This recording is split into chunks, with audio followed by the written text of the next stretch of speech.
Hvad er ledelsesbaseret coaching? Ledelsesbaseret coaching er rigtig godt, hvis man for eksempel vil have sine medarbejdere til at blive længere på arbejde og spise mindre af buffeten. Man kan bruge coaching til alt på arbejdspladsen. For eksempel hvis en medarbejder lugter, det gør du lidt i øvrigt, så kan man gå ind og bruge det, der hedder hygiejnecoaching. Det er meget populært, særligt i virksomheder, hvor man sidder tæt sammen. Måske er medarbejderne en smule utryg ved at lade sig coache af lederen. Der må lederen så gå ind og bruge spider-air. Der kan man jo så også altid lige bruge den her bag om ryggen.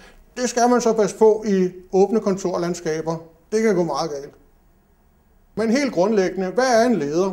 En leder, det er en, der kan lede alle steder. Det kan være på loftet eller under sengen, alt efter hvor man nu har smidt tingene væk. Aktiv lytning, jeg vil gerne vide, hvad er det? Det er et dumt spørgsmål, men jeg skal svare på det alligevel. Aktiv lytning, det er, når man ikke kan sidde stille, mens den anden taler.